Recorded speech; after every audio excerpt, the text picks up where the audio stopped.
Here we are in July 2020 in our business speech communications course, nearing the end of this our summer school.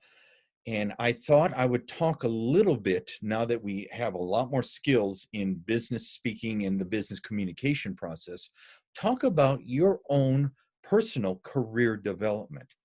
I am always amazed that all or most professors at the end of their semester rarely talk about the career development issues associated with their discipline, whether it's a math course or a business course or a communications course or a psychology course.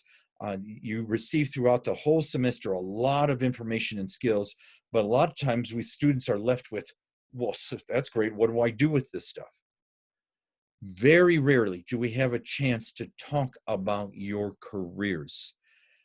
I am constantly amazed when I talk with graduating students that are either with their associate's degree here at the community college or at university level or even at graduate school levels. They rarely know what they're going to do for their careers.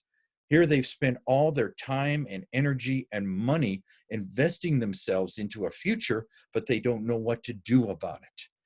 I've had the rare opportunity that I'm now, as I'm older, figuring out was a rare opportunity to understand more about careers. And I want to share with you some things about careers. As you know, I was trained as a psychotherapist, as a counseling psychologist, and I always thought of myself as just a shit-hot therapist who can do all sorts of great things. And in my doctoral program, we also had another emphasis on career education. And at that time at Northern Illinois University, we had a wonderful professor by the name of David Tiedemann. You've never heard of his name. But people within vocational education or career development know that he is one of the founding fathers of career education. He spent most of his career, academic career, at Harvard, of all places. And when they eliminated his program, he went and landed a job with us in the middle of the cornfields at Northern Illinois University. And David was such a wonderful, humble, almost a holy person, but when he spoke about vocational education, decision-making about your careers, and the responsibilities that it is your career, people listened. I was oblivious to that because I had my ego gratification about being a hot therapist, another elements of our program. But I still loved being around Dr. Tiedemann, loved listening to what he was saying, and he was such a humble man because he was so advanced in his thinking, unlike a lot of folks, that he had a hard time communicating that with students as well as the public. After I graduated, after I left DeKalb, about 2 years after that, when I was a counseling psychologist at the University of Nevada, I received a phone call from David out of nowhere. And he said, Tom, you were one of my favorite doctoral students, not because you were with a advocate of career education, but you could translate my information well to everybody.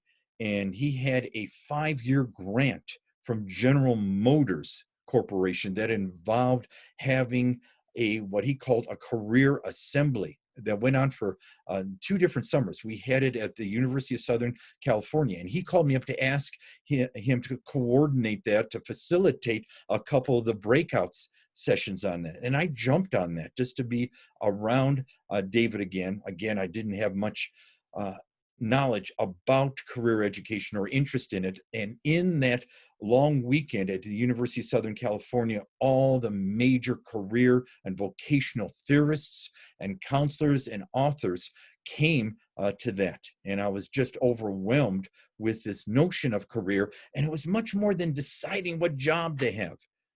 This was a whole extra dimension that I was aware of, and that was that our careers help shape much of our early identities, give us sources of accomplishment and pride, and are tied into our lives. It was just not a job choice.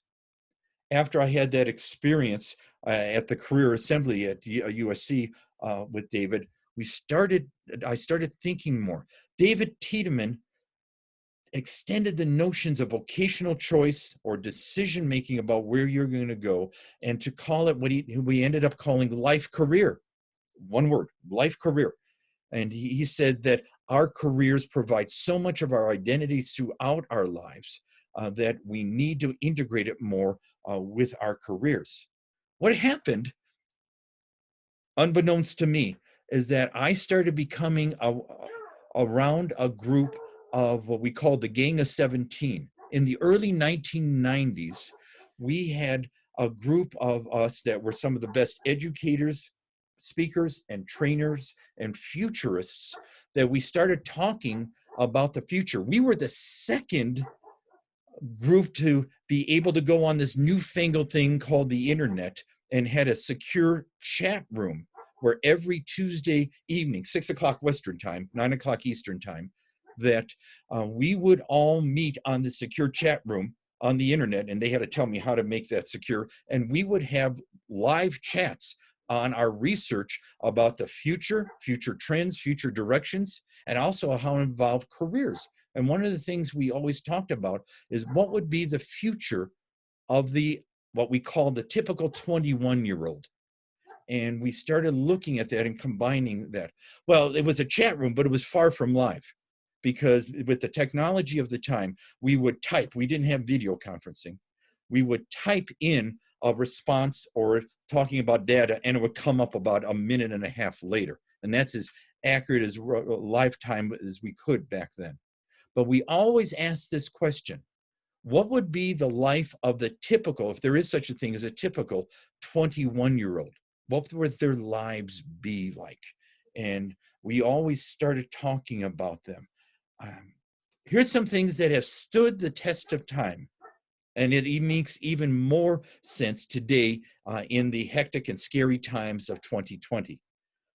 We found out, and it still holds true today, that during our typical lifetimes, we will have somewhere between 11 and 17 job changes and 3 to 4 career area changes.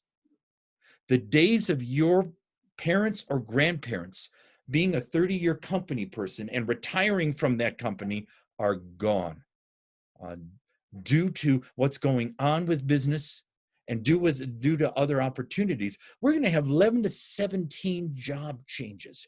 That may be even accelerated now with all the layoffs going on during 2020. But we'll also have 3 to 4 career area changes. I'm an old man, and I'm in my 3rd career right now. I can't wait to see what I'll be doing 5 years from now. Maybe it's a whole new career. One of the things I always talked about with graduates, I would ask them, what job do you want 2 jobs from now? I'd always receive dead silence from them, because they would be happy, even especially in today's day and age, just to find some kind of job. Thinking ahead 2 jobs was well beyond their thinking. It goes down to this reality: you, and only you, are in charge and responsible for your career. I'm a great believer that going and accelerating yourself through education, whether it's at a 2-year college level or a 4-year college level or some kind of certificates or some kind of graduate school, will put you in a position that you will have more opportunities during your life. And never fret or never fear, though, because no one choice you will ever make or break you. Particularly the more opportunities you have, you can keep on having more choices. So never fear that this will be the last opportunity you will ever have, and you have to grab it. Sometimes an opportunity just doesn't fit. It's been my experience that quality people, and all of you in this course this summer, are quality people. Quality people will always have opportunities. Do any of you have a child or a younger brother or sister or know somebody that is this fall entering middle school, 6th grade? How many of you have somebody knows somebody that's entering 6th grade? Here's some of the research we found out early on, and it still fits today, and it astounds me. The entering middle school student who's entering 6th grade today, in the next 7 years, finishing middle school and going through the 4 years of high school, in those future 7 years, the job choices they will choose in 2027, when they're graduating from high school, 35 or 34% of those job choices they will choose, I have open to them, and leaving high school, have now not yet been invented. That there's so much changing, there's so much going on with different types of new job and technologies, that when you ask a 6th grader, what do you want to be when you grow up? And they say, I don't know. Your response should be, great. What we should be doing in school is teaching kids how to think, how to create, because they will always have a great deal of choices to make. Golly, the millennials right now have had a bum rap. That it's not only because what they're going through right now of being laid off during this pandemic, and a lot of these jobs and businesses won't come back. And my guess is now in July 2020, is that a lot of businesses will go through a recession, and it'll be still tougher, particularly for millennials. But they've also had a bum rap because in the 2008 to 2012 recession, those millennials, many of them were graduating or coming able to go through their first jobs. A lot of them didn't have the opportunity in the 2008 to 2012 recession to start their careers and start landing some good jobs. Now it's 8 or 10 years later, and now the millennials are suffering again, because at this point in their career lifespan, they should be at their optimal or peak wage earning positions in their lives, and a lot of them are being laid off again. So there, I have a double whammy against them. Here's what's starting to happen, and these trends were showing before the recession of 2008 and before the pandemic right now of 2012. There's some trends coming on, and that applies to your own lives, your own life careers, as Tiedemann used to say. Number one, we are becoming more self-sufficient. We have more access to our smartphones, through our computers, through access to apps and websites, that we are becoming more self-sufficient. And that's affecting different types of professions. For example, journalism is a dying career.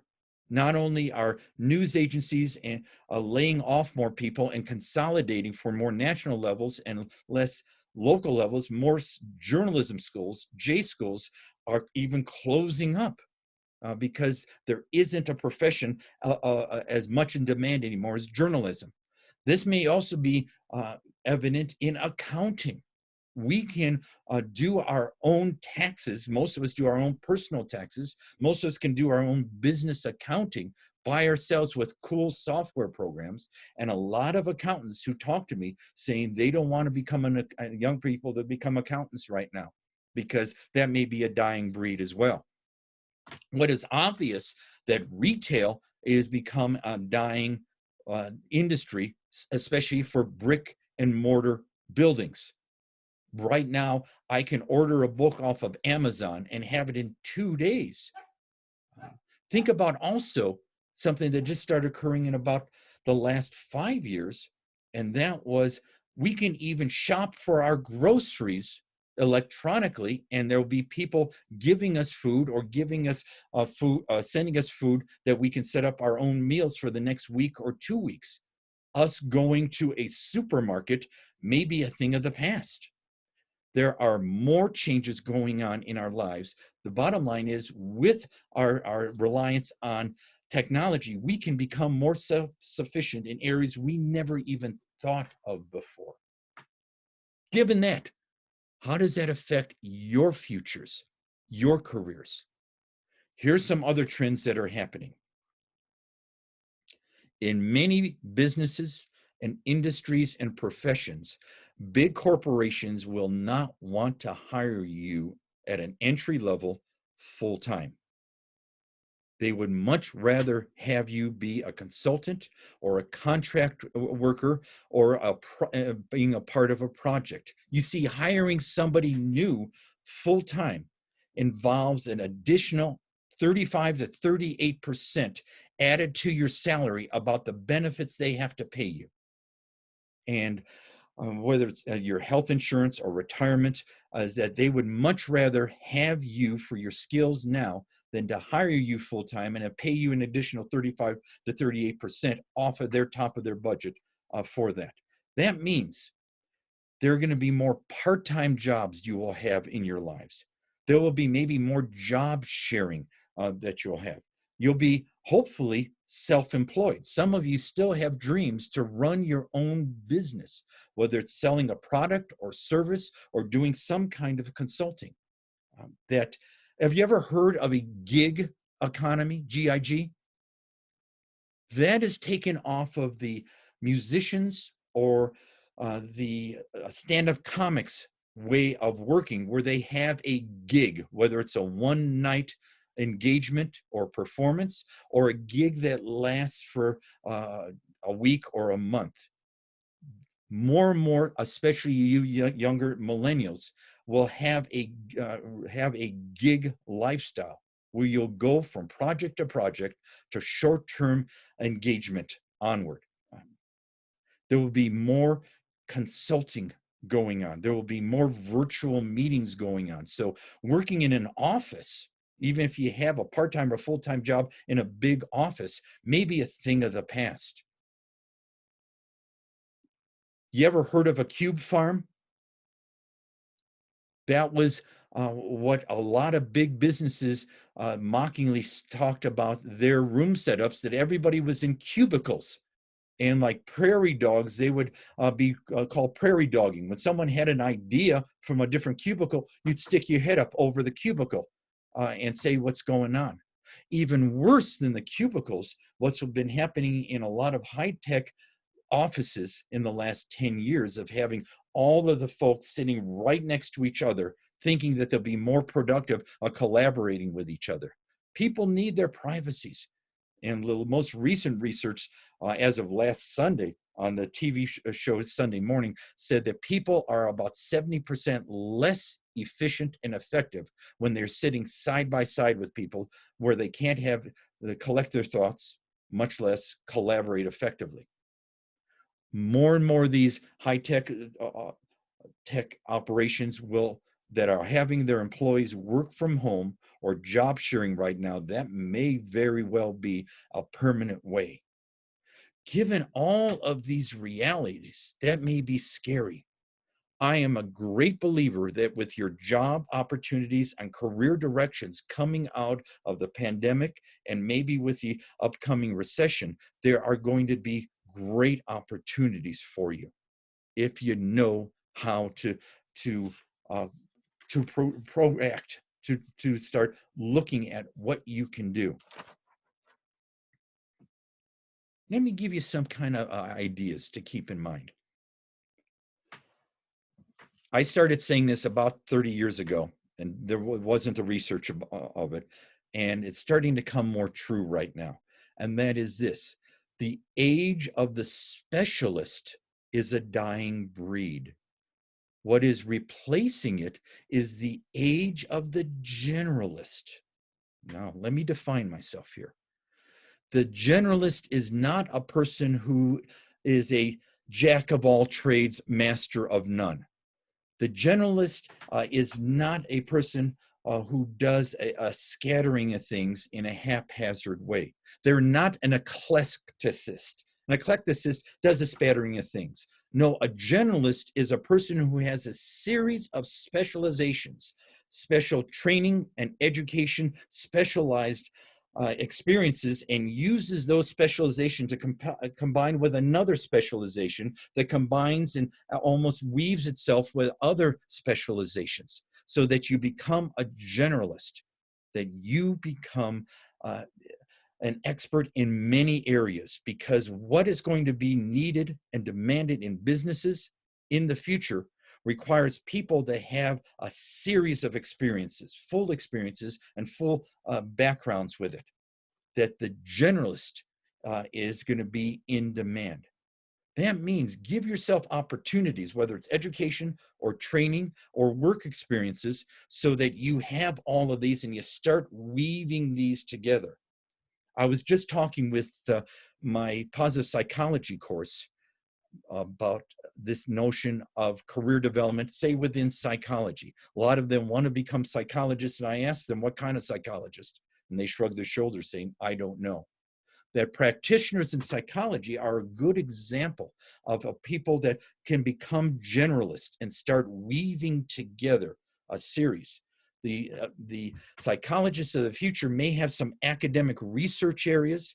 They may be wanting to be involved with assessment or testing, maybe a consultant in some kind of way. They may also want to be a researcher or a writer of scientific things or popular psychology writers. They may become a speaker or a training facilitator.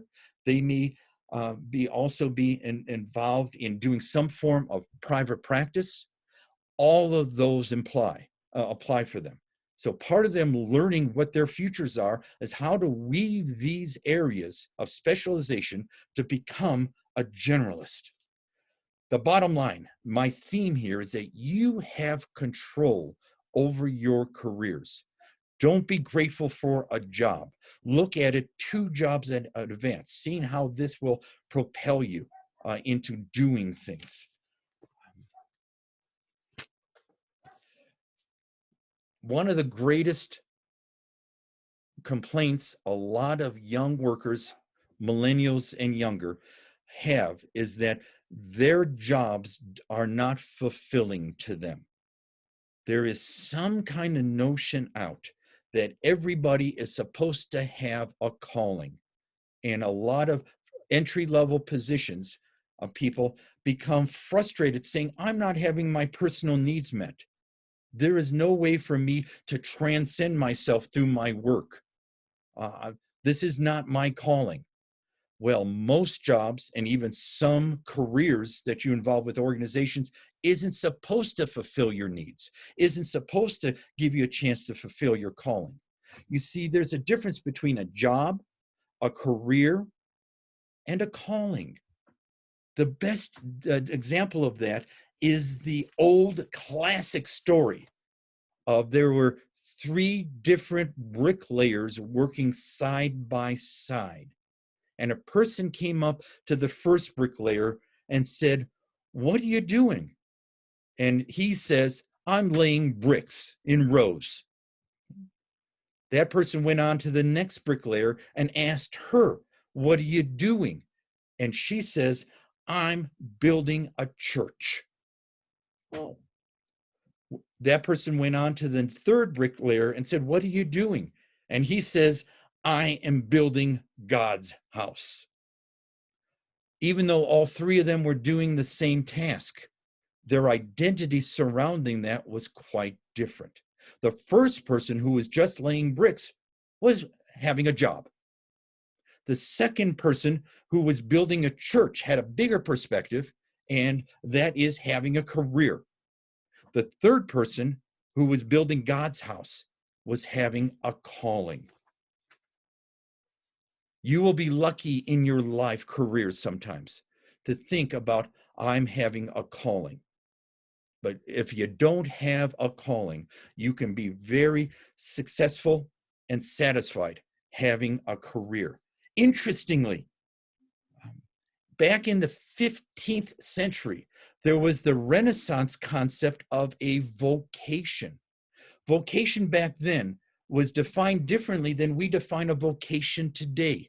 Today, it's almost a lower level notion of having a job. Back in the 15th through the 17th centuries, there was the Renaissance concept of vocation was a calling.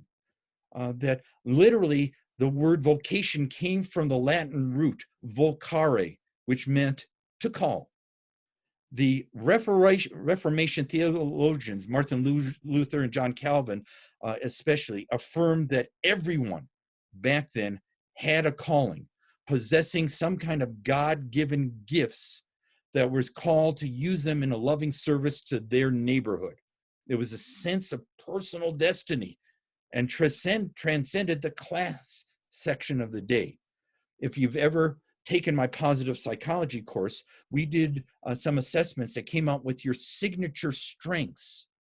And that is part of your calling too, is to use your signature strengths, what you are good at, what you have experiences with, to apply them to every situations, including your careers. I love some of these classic quotes about looking at your career in a little more expansive way. For example, Winston Churchill said, "You make a living by what you get, but you make a life by what you give." Hermann Hesse, the writer of the 19th century writer, said that a true profession for a man is finding the way to himself. Excuse the sexist language of that age. If you've ever done any research or practitioner into Buddhism, there is an eightfold path toward living. And one of the eightfold path is what's called right livelihood.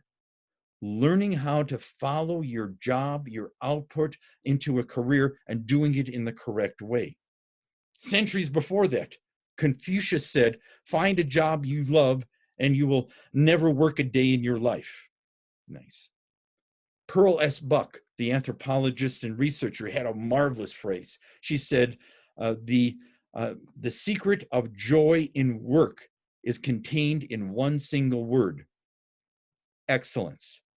To know how to do something well is to enjoy it.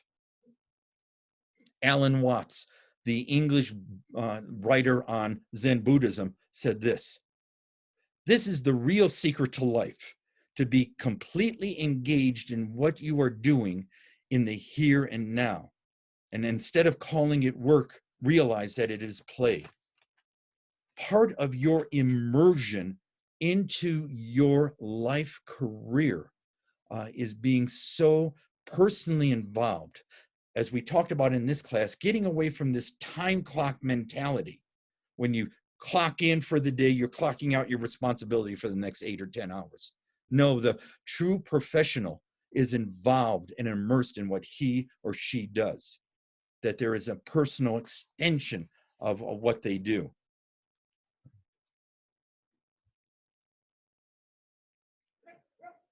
Part of where you're going with your careers involve you being out there, looking 1 or 2 jobs ahead, looking at the big picture of how you can integrate your different specializations, your special trainings, so that you can keep on connecting with people. There is an old-fashioned practice called networking, that if you can keep your resources out, keep on communicating with people, you will find opportunities, and opportunities will come your way a lot more.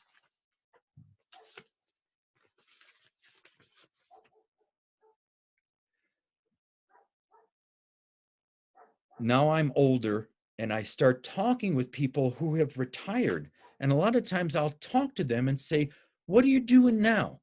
Because a lot of times people who retire almost click off the responsibility for themselves and retire from life. And it's so sad for me to hear when a person who might have been very successful and maybe very affluent, when I ask them, "What do you do?" they refer to it in the past tense. "Well, I used to be a sales manager," or "I used to supervise 40 people." And their whole identity is involved with what they used to do or used to be.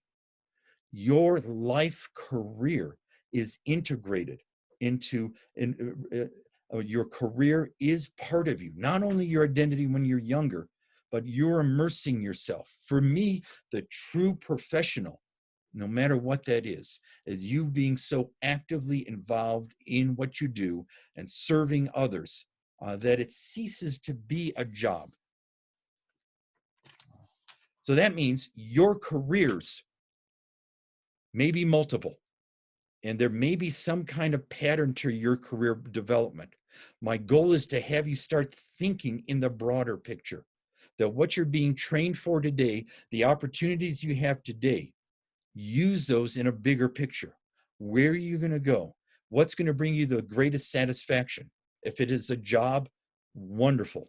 I know a couple welders who just love welding and they want to weld their entire lives. I know a sanitation engineer, a garbage collector up in Virginia City who has been on the same route for a decade and loves doing it because it is his career. It's much more than picking up garbage cans. He says, I'm a part of that Virginia City, Nevada community that when I pick up people's garbage, I'm recycling that and I'm making Virginia City cleaner. It's much more than a job to him. It is a career for him. Some of us will be lucky to have a calling, and part of that is listening to that calling. You're going to be somehow involved in a productive career, whether it's shooting for running your own business. In that case, learn how to become an entrepreneur. Learn about the finances involved with that, the businesses of it. Learn and start seeking resources, even though you're years away from starting your own business. Start planning for that. Become a smart entrepreneur. If you're having a series of part-time jobs or gigs or being involved with a project for shorter term, start looking at those opportunities in the long run. How are you going to build those together? What you're doing right now may not be appropriate, may not even be here in 10 years from now. Remember, you're in charge of your careers and your career progression. Make it so that you stay in charge of it. Because hopefully, when you get to be my age, you can look back and say, I've had many opportunities, served many people, learned very many things, and I've contributed to my profession or to my community. Then, in the old ways of looking at the Calvinist way of a vocation, you have been excelling in your vocation. But let your career be your direction and you be in direction of your career.